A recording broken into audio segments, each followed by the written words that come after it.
पहला क्वेश्चन है √72 into 18 plus √0.04 plus √0.64 का मान क्या है। तो आइए देखते हैं इस क्वेश्चन को कैसे करते हैं।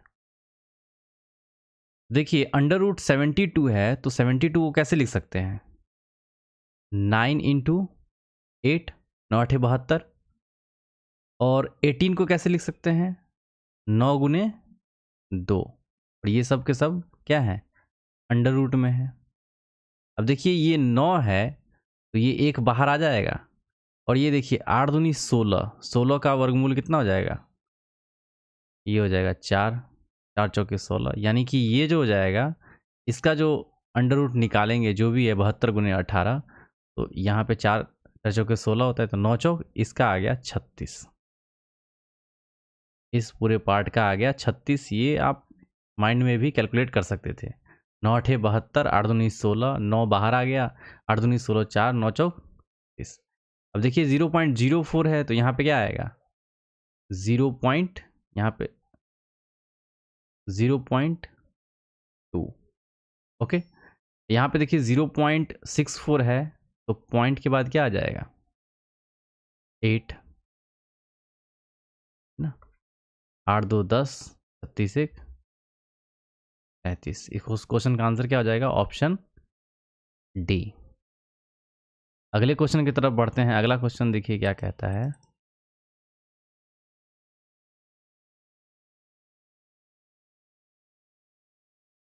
क्वेश्चन है 10 सेंटीमीटर त्रिज्या वाले वृत्त में, देखिए एक सर्कल ड्रॉ करते हैं। एक 10 सेंटीमीटर का ये सर्कल है, फिर से ड्रॉ कर लेते हैं एक अच्छा सा सर्कल।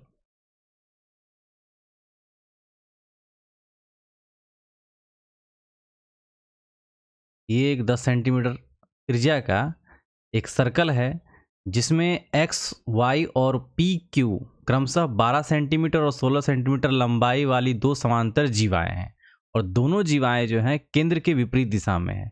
देखिए ये केंद्र है, एक जीवा तो ये होगी, जो छोटी वाली होगी वो 12 सेंटीमीटर की होगी और जो बड़ी वाली होगी वो कितने सेंटीमीटर की है, 16 सेंटीमीटर की होगी। और त्रिज्या तो हर जगह समान ही होता है, ये त्रिज्या हो गया, ये त्रिज्या हो गया। तो ये डिस्टेंस पूछा जा रहा है, ये वाले और ये वाले जीवा के, तो दो जीवाओं के बीच की दूरी क्या होगी। तो देखिए ये सेंटर से क्रॉस कर रहा है तो ये हो जाएगा 6 और ये हो जाएगा 8।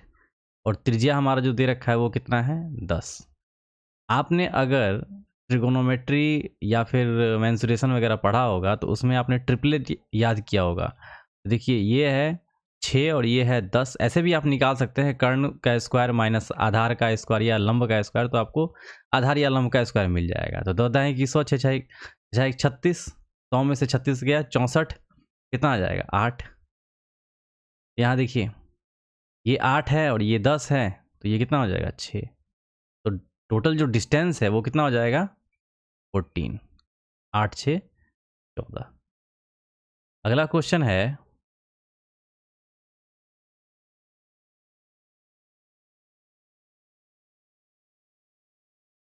एक तरल मिश्रण में 1/5 भाग अम्ल है, 3/5 भाग अल्कोहल है और शेष क्या है, पानी है। यदि मिश्रण की कुल मात्रा 20 लीटर है।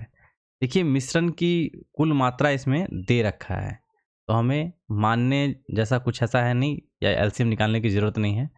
तो 20 लीटर है तो 20 लीटर में 1/5 भाग क्या है, अम्ल है। तो कितना अम्ल होगा, 4 लीटर। ये 4 लीटर क्या होगा, अम्ल होगा। और 3/5 भाग यानी 20 का 3/5 भाग क्या है, अल्कोहल है। तो 5 चौके 20, 4 तिये 12 और 12 क्या हो गया, अल्कोहल। तो 12 अल्कोहल और 4 क्या हो गया, अम्ल। तो 12 4 16 लीटर हो गया। बचा कितना, 4 लीटर। टोटल कितना है, 20 लीटर, बचा क्या, 4 लीटर। और यही 4 लीटर क्या होगा, हमारा आंसर होगा 4 लीटर। यानी कि 4 लीटर जो है ये होगा वाटर। क्या होगा 4 लीटर, ये 4 लीटर होगा वाटर। नेक्स्ट देखते हैं।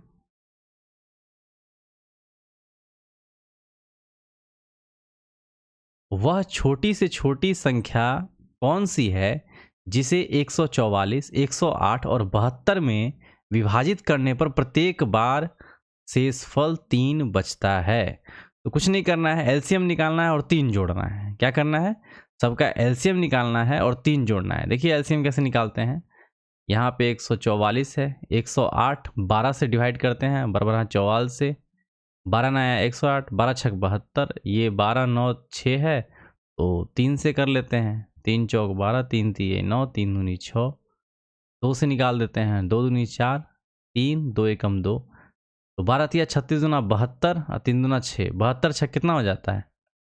72 6, तो 6 दूनी 12, तच्छक 42 एक 43, यानी कि 432 हो जाता है।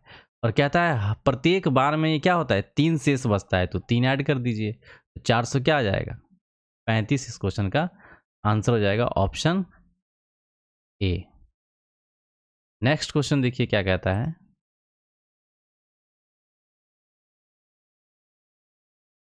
अगला क्वेश्चन है 3 cos theta is equal to √3 upon, मतलब √3 है, तो cos थीटा का वैल्यू क्या आ जाएगा? cos थीटा का वैल्यू अंडर रूट अपॉन 3, और अपॉन 3 है तो 3 को √3 इंटू √3 लिख सकते हैं, तो क्या आ जाएगा? cos थीटा का वैल्यू 1 अपॉन √3। पूछा जा रहा है cosec theta into tan theta, तो cosec थीटा का वैल्यू 1 अपॉन साइन थीटा, और टेन थीटा का वैल्यू साइन थीटा बटे कॉस थीटा। साइन थीटा से साइन थीटा खत्म, तो 1 अपॉन कॉस थीटा, और कॉस थीटा का वैल्यू 1 अपॉन √3 है, तो 1 अपॉन √3, इसके नीचे 1 लगा दीजिए, 1 अपॉन 1 इंटू √3 अपॉन 1, तो वैल्यू क्या आ जाएगा? √3, ऑप्शन डी। नेक्स्ट क्वेश्चन देखते हैं। अगला क्वेश्चन है, एक आयत का क्षेत्रफल दिया हुआ है, कितना है? 300 है। आयत का क्षेत्रफल क्या होता है? LB, और इसके विकर्ण की लंबाई 5 सेंटीमीटर है। विकर्ण की लंबाई क्या होती है? तो विकर्ण की लंबाई जो होती है under root L² plus B², यही तो होती है। 5 बराबर ये जो विकर्ण है अंडर रूट क्या दिया हुआ है? L² प्लस B², यानी कि L² और B² निकालिएगा तो कितना आ जाएगा? ये आ जाएगा आपका 25, क्योंकि ये रूट हटेगा, यहाँ पे स्क्वायर चढ़ेगा। इस चीज़ को आपने ध्यान में रखा। अब क्या करना है? परिमाप निकालना है। परिमाप कैसे निकालते हैं? तो L प्लस B का होल स्क्वायर निकाल दीजिए। L प्लस B का whole square A² plus B² plus 2LB, और यहाँ जो है A प्लस B हमें क्या मिला है? 25, 25 25 से 625,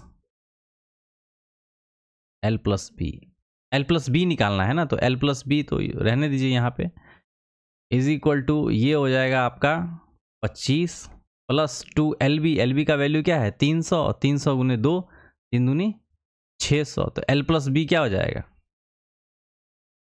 625 है, स्क्वायर है, स्क्वायर हटेगा, इधर रूट चढ़ेगा, 625, यानी कि L प्लस B का वैल्यू आ जाएगा 25 25 से 625। और हमें क्या निकालना है? 2 इंटू L प्लस B निकालना है, यानी कि 2 से गुना कर दीजिए। परिमाप क्या होता है? परिमाप होता है 2 इंटू L प्लस B, तो L प्लस B का वैल्यू 25 आया, 25 दूना 50। इस क्वेश्चन का आंसर हो जाएगा ऑप्शन ए। नेक्स्ट क्वेश्चन है,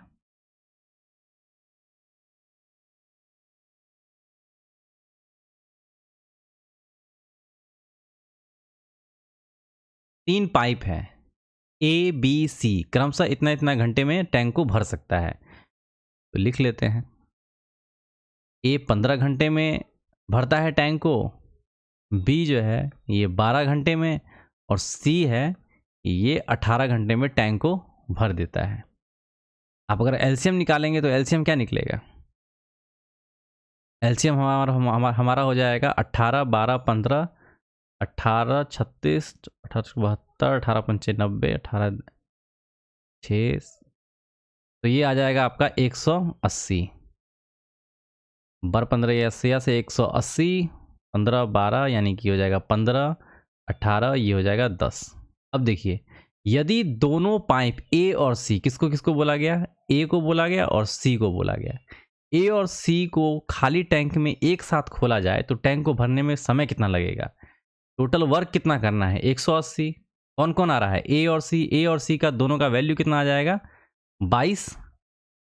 सिर्फ ए और सी को जोड़ा जा रहा है, बी की बात नहीं हो रही है। तो 12 10 22, इस 22 से क्या करेंगे इसमें डिवाइड कर देंगे। तो देख लीजिए यहाँ पे 11 90 11 11 8 88 2 90 अपॉन यानी कि 8 11 8 88 2 90 बटा 11 ऑप्शन क्या हो जाएगा इसका डी आंसर हो जाएगा। ज़्यादा कैलकुलेट करने की ज़रूरत नहीं है, कैलकुलेट कीजिए थोड़ा सा माइंड में फास्ट फास्ट कीजिए और ऑप्शन देखिए और आगे बढ़िए। नेक्स्ट क्वेश्चन क्या कहता है आइए देखते हैं। क्वेश्चन है 663 व्यक्तियों के एक समूह को 4 वस्तु नहीं होगा, यहाँ पे ऋतु होगा। क्या होगा, ये वस्तु नहीं होगा ऋतु होगा। 463 व्यक्तियों के एक समूह को 4 ऋतुओं, कौन कौन सा ऋतु है, वर्षा ऋतु, ग्रीष्म ऋतु, वसंत और शीत ऋतु में से अपनी पसंदीदा ऋतु को वोट देने के लिए कहा गया। यानी कि मौसम के हिसाब से आपको अपना अपना वोटिंग करना है। वर्षा, वर्षा आप लिख लेते हैं यहाँ पे। वर्षा जो ऋतु है इसे कितना वोट मिला, 130 मिला है। ग्रीष्म ऋतु, ग्रीष्म ऋतु को कितना मिला है, 100 वोट मिला है। और शीत ऋतु को, शीत ऋतु को ग्रीष्म से 53 अधिक मिला है, यानी कि 153। ग्रीष्म 100 है, 53 अधिक मिलेगा तो कितना मिलेगा 153। वसंत ऋतु को 80 वोट मिले हैं, वसंत को कितना मिला है 80 मिले हैं। तो इनमें से कौन सी ऋतु को सर्वाधिक मिला है, यानी कि शीत ऋतु। इस क्वेश्चन का आंसर हो जाएगा ऑप्शन सी। नेक्स्ट अगले क्वेश्चन को देखते हैं।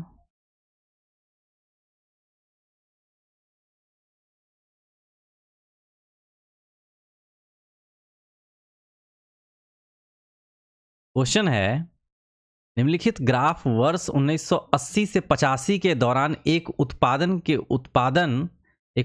उत्पादन टन में को दर्शाता है।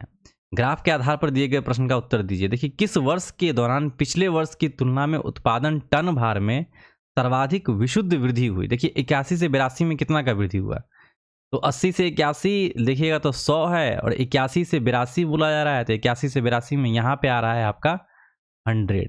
कितना बढ़ रहा है 100। 83 से 84 की बात हो रही है, तो 83 से 84 यहाँ पे है, 82 83 ये है, 400 और ये 500, तो यहाँ पे कितना बढ़ रहा है 100 बढ़ रहा है। 80 से 81, 80 से 81 ये तो क्या ही बढ़ेगा, इसका तो ओरिजिनल वैल्यू ही है 100। 82 से 83 देख लेते हैं, तो यहाँ पे है 200, यहाँ पे 400, कितना बढ़ रहा है 200 की वृद्धि हो रही है। तो सर्वाधिक किस में होगा, ऑप्शन डी में। नेक्स्ट देख लेते हैं अगला क्वेश्चन क्या कहता है।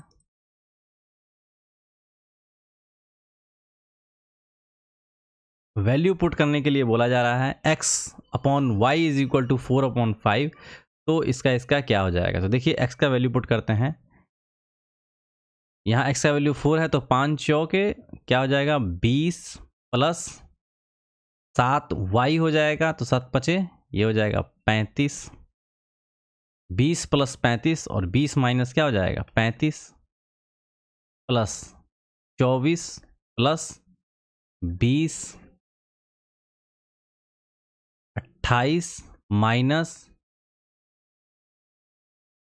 40, ये आ जाएगा वैल्यू, ये आ जाएगा 55 अपॉन 5 1, ये माइनस में आ जाएगा क्योंकि बड़ी वैल्यू छोटी और छोटी वैल्यू बड़ी है साइन के हिसाब से। यहाँ पे भी क्या हो जाएगा, ये साइन चेंज हो जाएगा, प्लस माइनस में कन्वर्ट हो जाएगा क्योंकि 28 में से 40 घटाना है। ये हो जाएगा 44 अपॉन 2 1, 12 हो जाएगा। 12 15 का एलसीएम ले लेते हैं। 12 15 का एलसीएम क्या हो जाएगा 60, 4 5 के 20 50 25, तो ये हो जाएगा 220 माइनस में 220 माइनस 5 और ये हो जाएगा 220। तो कितना आ गया वैल्यू 440 अपॉन 60 कट गया 2 दूनी 4, 2 तिये 6, -22/3। इस क्वेश्चन का आंसर क्या हो जाएगा? -22/3। ये माइनस है और ये भी माइनस है, ध्यान रखिएगा। अगले क्वेश्चन की तरफ बढ़ते हैं।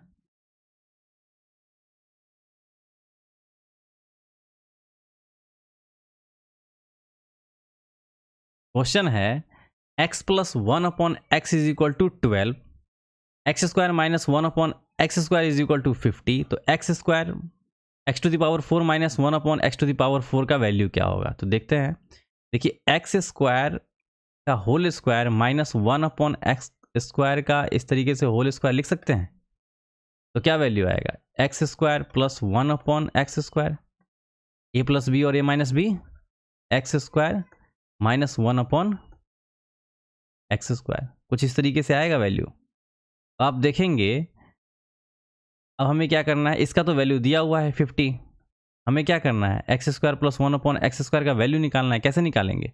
x + 1/x का होल स्क्वायर कर देंगे तो हमें निकल जाएगा x² + 1/1/x² और प्लस क्या हो जाएगा 2। और इसका वैल्यू निकालना है, इसका वैल्यू दे रखा है ऑलरेडी। तो 12 का स्क्वायर बराबर है 144। 144 में से 2 गया यानी कि 100 क्या आ जाएगा? 42। तो x² + 1/x² का वैल्यू आ गया 142 और 142 को 50 से मल्टीप्लाई करना है। 10 5 2 10 0 1 70 1 71 यानी कि क्या आ जाएगा? 7100। Option D. ये समझ में आ रहा है? देखिए x + 1/x है तो सबसे पहले x² + 1/x² का वैल्यू निकाल लेते हैं। और यहाँ से हमारा, क्योंकि ये x² - 1/x² का वैल्यू 50 दे रखा है, तो ईजिली यहाँ पे पुट करेंगे और हमारा वैल्यू आ जाएगा। नेक्स्ट देखते हैं। नेक्स्ट देखिए, ये ट्रिगोनोमेट्री का क्वेश्चन है, ध्यान दीजिएगा। sin 27 into cos 63।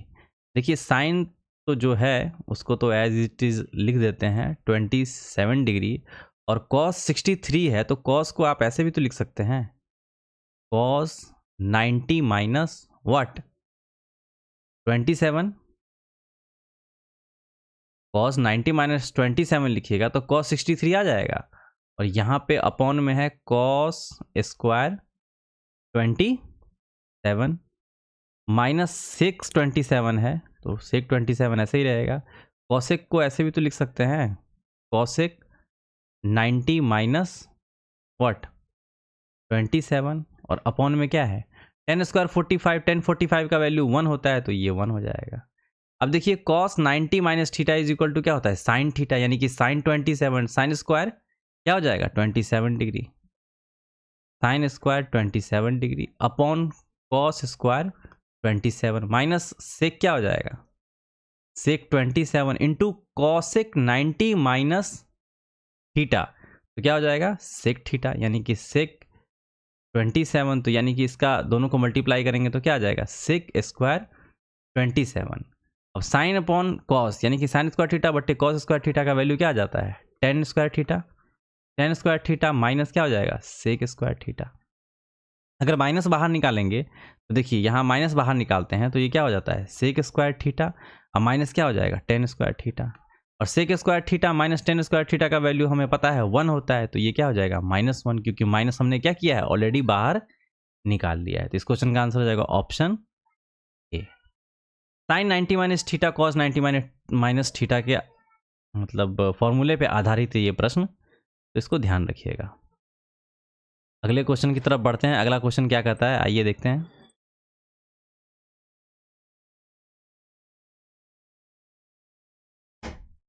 Next question है 60 किलोमीटर पर आवर की चाल से चलने वाली एक ट्रेन एक पोल को इतना मिनट में पार कर लेती है, तो ट्रेन की लंबाई बहुत आसान क्वेश्चन है। तो देखिए लंबाई कैसे निकालेंगे, दूरी बराबर क्या होता है चाल गुने समय। चाल हमें है 60 और 5/18।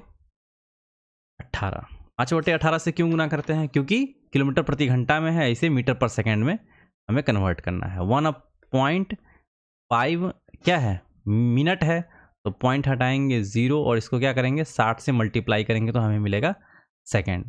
अब देखिए 10 छक 60, 3 18 और 3 पचे 15, 25 छक्का क्या हो जाएगा 150, यानी कि 1500। इस क्वेश्चन का आंसर हो जाएगा ऑप्शन ए।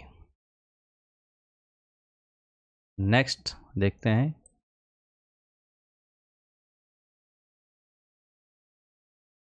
वन 1.44 का, अब देखिएगा 1.44 का 1/0.24 बोला जा रहा है, तो पॉइंट से पॉइंट खत्म, 12 दूना 24 अब बराबर है 44 से, 2 6 से क्या हो जाएगा 12 कट जाएगा, ऑप्शन डी। नेक्स्ट है, एक संख्या जब 22.1/2% घटती है तो 217 हो जाती है। देखिए 22.1/2 कहने का मतलब क्या हो गया, 22 दूना 44 से 45/200, 5 से काट दीजिए, ये घट करके कितना दे रहा है 31, और यही 31 किसके बराबर है 217 के, तो ये कितने टाइम्स में जाएगा 7 टाइम्स में। और कह रहा है वो संख्या क्या होगी, तो 7 चौके 28, 7 से मल्टीप्लाई कर दीजिए, यानी कि 280।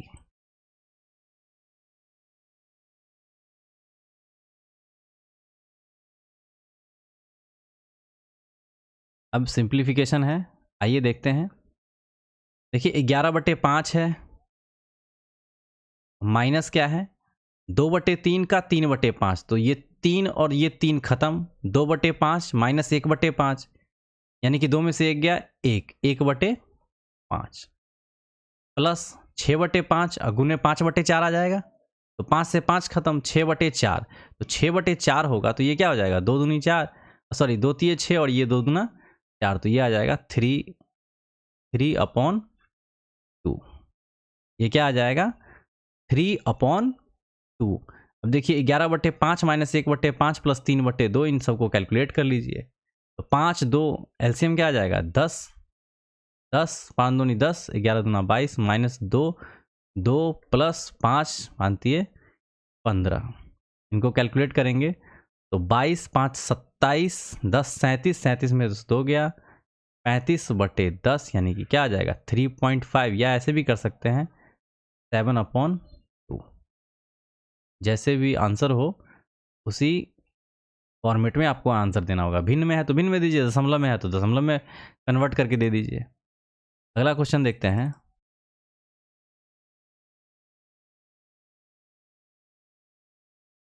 तो देखिए चक्रवृद्धि ब्याज का क्वेश्चन है, यदि ब्याज वार्षिक रूप से चक्रवृद्धि होता है तो 25,000 की धनराशि 2 वर्ष बाद 36,000 हो जाती है, तो ब्याज की दर निकालना है। तो देखिए एकदम बेसिक वाला जो फॉर्मूला है उसी से निकाल लेंगे, 25,000 की धनराशि 36,000 हो जाती है, तो ज़्यादा डिटेल लिखने की ज़रूरत नहीं है। देखिए ए, ये तो फॉर्मूला आपको पता होगा ना, ए बराबर क्या होता है P × 1 प्लस R/100⁻T या n जो भी है, तो यही ए हमारा क्या है 36 दिया हुआ है, तो 36 पर 3 गो 0, 25 पे 3 0, तो इधर आकर के क्या हो जाएगा 0 0, ये सब कैंसिल हो जाएगा, तो हम ऐसे लिख सकते हैं 36/25। अब देखिए यहाँ पे 2 वर्ष की बात हो रही है, तो ये 2 है, इधर ये स्क्वायर का चीज़ है, तो ये स्क्वायर का इधर आकर के क्या हो जाएगा रूट में कन्वर्ट हो जाएगा, और 1 प्लस क्या है R/100। अब देखिए 36 6 और इसका क्या हो जाएगा 5 माइनस 1, 6 में से 5 गया, इसको भी यहीं पे कैलकुलेट कर लेते हैं, 6 में से 5 गया 1, 1/5 बराबर क्या हो जाएगा R/100, 5 ये क्या हो जाएगा 2, यानी कि R बराबर क्या निकल के आया 20%, यही R पूछा जा रहा है, तो इस क्वेश्चन का आंसर क्या हो जाएगा ऑप्शन बी। ज़्यादा कैलकुलेटिव अगर रहे तब ट्रिक वगैरह का इस्तेमाल करना पड़ता है, अगर सिंपल क्वेश्चन है तो ट्रिक लगाने की ज़रूरत ही क्या है। अब नेक्स्ट है मेंसुरेशन का क्वेश्चन है, बेलनाकार, एक बेलनाकार टैंक की कैपेसिटी कितनी है 6160, क्या है 6160, यदि टैंक के आधार का व्यास, तो देखिए इसका क्षेत्रफल, इसका जो आयतन होता है क्या होता है πr² × h, पाई क्या हो गया 22/7, r², आधार क्या है 28, यानी कि 14 × 14, गहराई पूछा जा रहा है, 7 2 14, 11 से कर देते हैं इन दोनों को डिवाइड, 11 2 और ये 11 पचे 55, 11 छक 66, यानी कि ये हो गया। अब क्या है ना, 2 दूनी 4 और 14 4 जा 56, यानी कि 14 चौका 56, कैंसल आउट, h बराबर क्या हो गया 10, आंसर बी।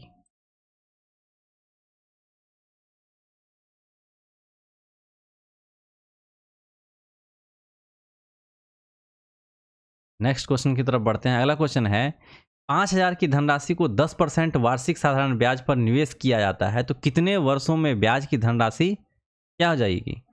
1500 हो जाएगी। एकदम आसान सा क्वेश्चन है। देखिए 5,000 की धनराशि जो 10% की साधारण ब्याज से क्या हो जाता है, ये 1500 ब्याज, मतलब 1500 जो भी है ब्याज आता है। तो ब्याज हमारा इधर लिखते हैं और 5,000 हमारा क्या है मूलधन, तो 15 बट्टे क्या लिख देंगे 2 जीरो, सो 2 जीरो यहीं पर मैं कैंसिल आउट कर देंगे। 15 बट्टे क्या हो जाएगा 50, क्योंकि 50 यहाँ लिखते हैं ना P into R into T, और ये हमारा क्या है R, यानी कि 10%। टाइम पूछा जा रहा है तो T, 50 दूनी 100, 2 पंचे 10, 5 तिया 15, यानी कि टाइम कितना होगा 3 वर्ष का होगा। साधारण सा प्रश्न था। नेक्स्ट है 4 sine square 30 degree. 4 sine square 30, sine square मतलब साइन 30 का वैल्यू क्या होता है 1/2, यानी कि 4 इंटू 1 अपॉन वट 4 प्लस 3। कॉट 60 का वैल्यू क्या होता है, देखिए tan 60 का वैल्यू √3 होता है, तो 1/√3 हो जाएगा, और √3 का स्क्वायर है तो 3 हो जाएगा, माइनस 2 इंटू 1, 3 से 3 खत्म, 4 से 4 खत्म, 1 1 2 और 2 एकम 2, 2 में से 2 गया, यानी कि 0। नेक्स्ट अगले क्वेश्चन को देखते हैं। अब देखिए 3 संख्याओं का जो है गुणनफल है कितना दे रखा है इतना, और ये संख्याएं क्या है 3 5 2 जो भी है 5 3 5 2 के अनुपात में। तो संख्याओं में सबसे बड़ी संख्या कौन सी है, तो 5 या 15 दूना 30, 30 XQ का वैल्यू दे रखा है 10290, 0 से 0 खत्म, 3 3 3 जा 9 4 3, यानी कि XQ का वैल्यू क्या है 343, और 343 जो होता है ये किसका क्यूब है, ये 7 का क्यूब है। सिंपल, तो इस क्वेश्चन का आंसर हो जाएगा 7। तो इसका निकला है ना x का वैल्यू। अब सबसे बड़ी संख्या पूछी जा रही है तो 5, तो 7 5 क्या हो जाएगा 35।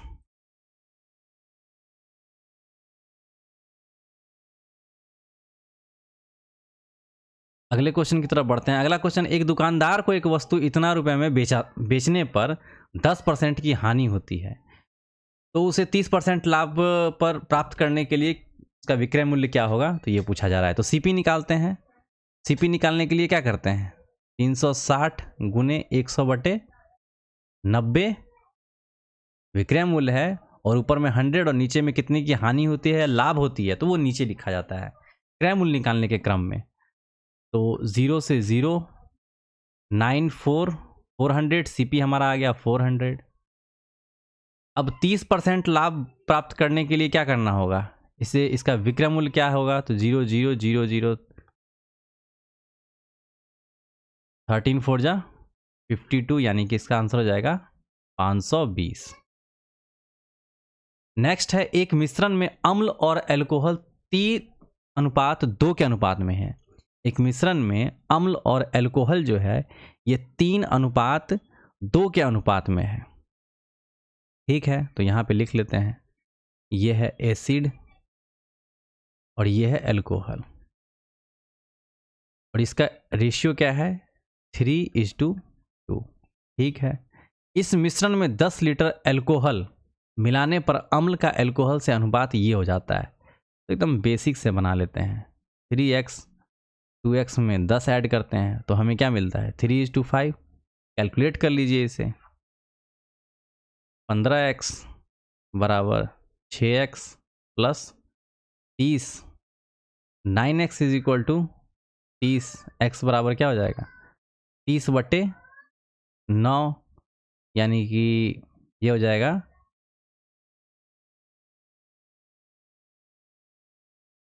30/9 है, x का वैल्यू है। अब क्या पूछा जा रहा है, मूल मिश्रण में अम्ल की मात्रा। अम्ल है कितना, 3, इसको 3 से मल्टीप्लाई कर दीजिए। 3 तियाई 9 और 3 दाहें की 30, यानी कि आंसर क्या हो जाएगा, ऑप्शन ए।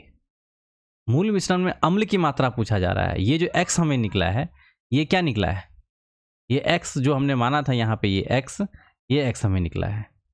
और जो भी पूछा जा रहा है, क्योंकि इसे हम 3x इज टू 2x ऐसे भी तो हम रख सकते हैं। जब अल्कोहल का पूछा जाएगा तो 2 से मल्टीप्लाई कर देंगे x के वैल्यू को, जब एसिड का पूछा जाएगा तो 3x से मल्टीप्लाई कर देंगे।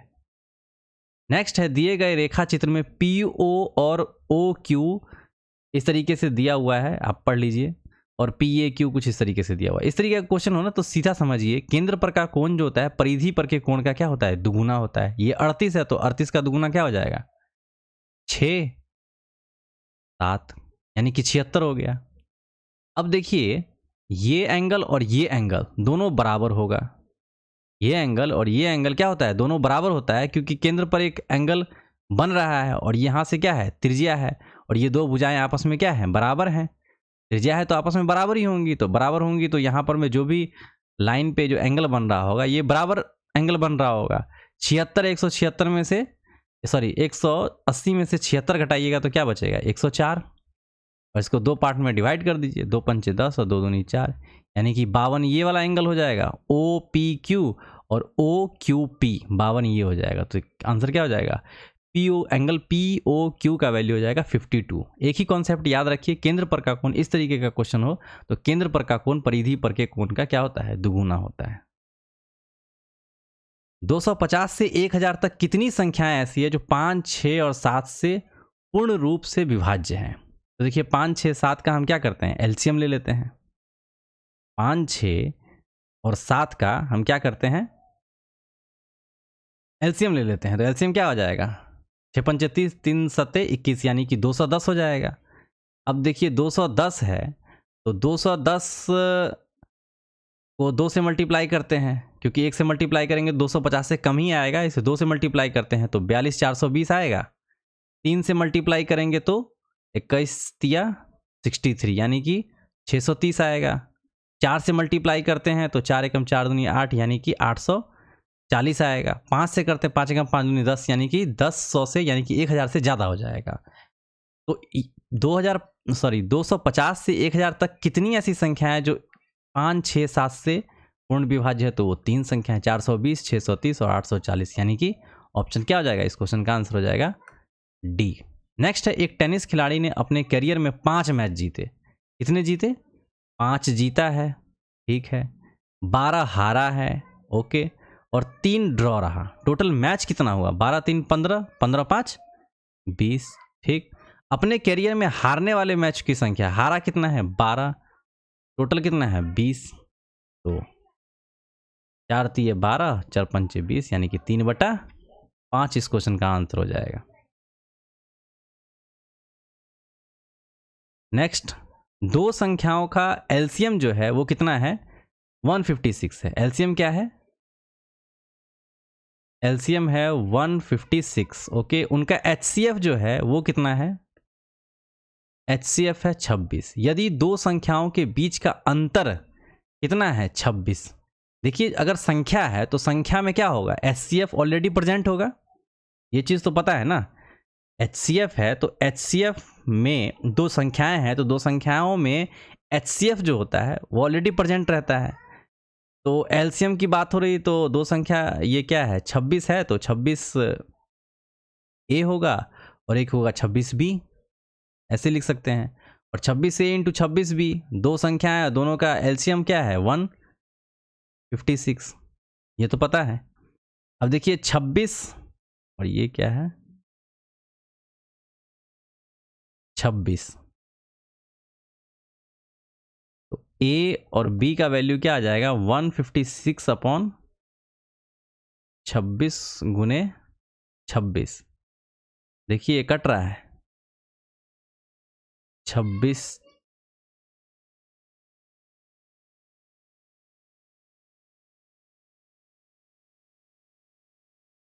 6,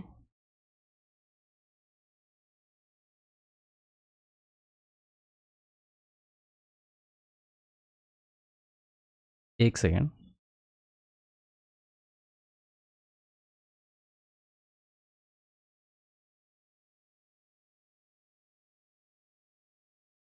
एलसीएम क्या दे रखा है 156 और एचसीएफ क्या दे रखा है 26 दे रखा है। तो दो संख्याओं के बीच का अंतर, अच्छा दो संख्याओं के बीच का अंतर भी क्या है, ये 26 हो तो संख्याओं का योग ज्ञात कीजिए। अब देखिए यहाँ पे एलसीएम है, देखिए एलसीएम यहाँ पे 156 दे रखा है, तो एचसीएफ ऑलरेडी उस संख्या में प्रेजेंट होगा, तो 26 A B is equal to क्या हो जाएगा 156, क्योंकि ये एचसीएफ है और ये क्या हो जाएगा दो संख्या हो जाएगा। तो ए बी का वैल्यू क्या आ जाएगा 6, 26 को 6 से डिवाइड कर देंगे, और ए और बी का मल्टीप्लीकेशन क्या है 6, ये 6 आ गया। अब क्या है दोनों का अंतर, दो संख्याओं का अंतर भी क्या है 26 है, यानी कि 26 ए माइनस 26 बी, इसका अंतर भी क्या है 26 है। अगर 26 कॉमन लेते हैं यहाँ पे, 26 अगर कॉमन ले लेते हैं तो a माइनस बी का वैल्यू क्या आ जाएगा 26, यानी कि a minus B is equal to क्या हो जाएगा 1। अब a और b का वैल्यू क्या रखे कि 6 के बराबर में हो जाए, और a और b का वैल्यू क्या रख दे कि घटाने पे 1 आ जाए।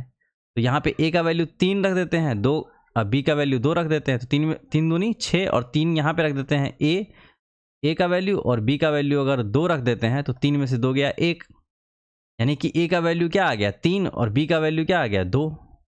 अगर a और b का वैल्यू 3 और 2 आ गया तो अब क्या पूछा जा रहा है, तो संख्याओं का योग क्या होगा। तो सिंपल है 26 a plus 26 b, 26 a plus b, 3 2 5, 5 से मल्टीप्लाई कर दिए, 6 पंचे 30, 3 5 दूना 10, 3 13, यानी कि इस क्वेश्चन का आंसर हो जाएगा ऑप्शन डी 130। अगले क्वेश्चन की तरफ, अगला क्वेश्चन है a प्लस बी 8 है, ए स्क्वायर प्लस बी स्क्वायर ये है, तो ए क्यू प्लस बी क्यू का वैल्यू पूछा जा रहा है।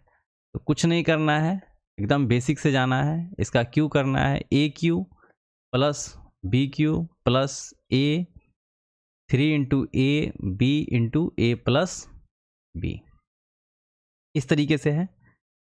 अब देखिए यहाँ पे a square plus B square का वैल्यू दे रखा है, तो हमें ए प्लस बी का वैल्यू निकालना होगा यहाँ से। तो ए प्लस बी का वैल्यू कैसे निकालेंगे, ए प्लस बी का whole square, a square plus B square plus 2ab, A plus B का होल स्क्वायर यही निकालना है, is equal to A square plus B square का वैल्यू दे रखा है 12 प्लस 2 इंटू ए बी।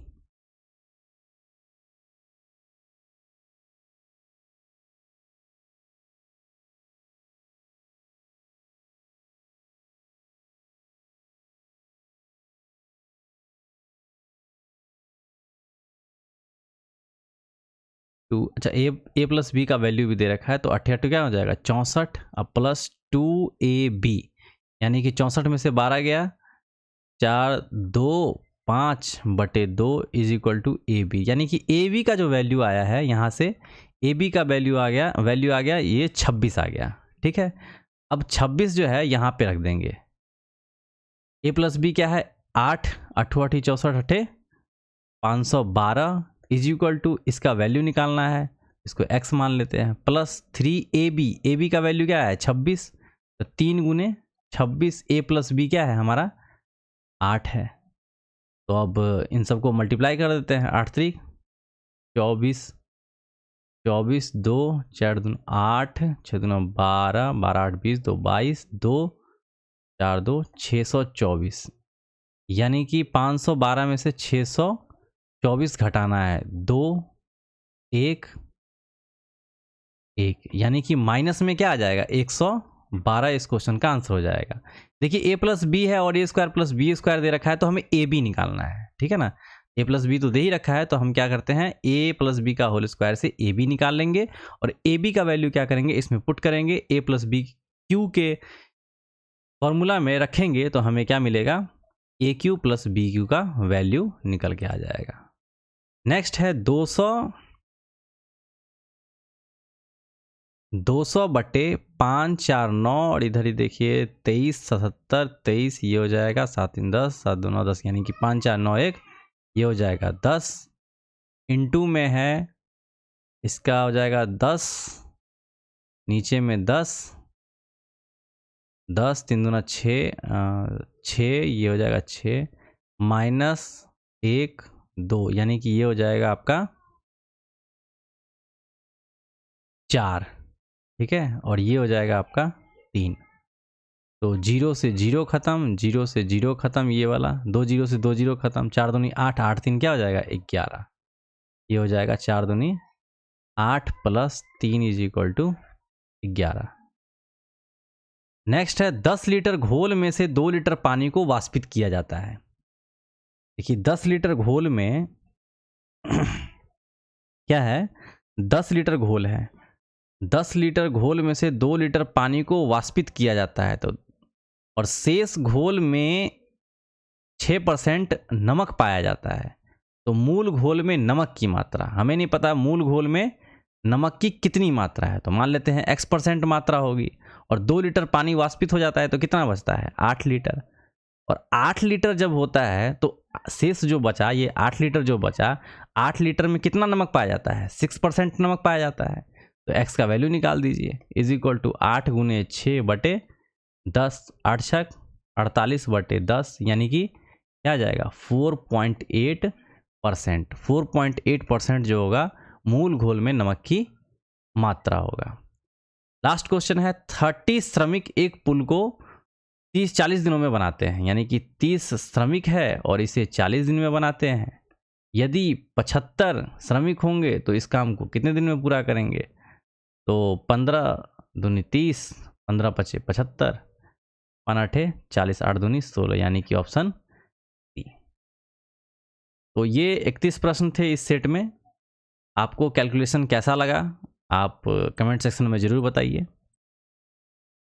आगे के सेट के लिए आप कमेंट कर सकते हैं, और किस टॉपिक पे, किस चैप्टर पे आप क्वेश्चन चाहते हैं, और जीके का भी साथ साथ इसी चैनल पे वीडियो अपलोड किया जा रहा है, तो आप जीके का भी रिवीजन वगैरह कर सकते हैं। और नेक्स्ट सेट 5 आएगा, वो कल इसे इसी चैनल पे अपलोड कर दिया जाएगा। वीडियो में बने रहने के लिए बहुत बहुत धन्यवाद।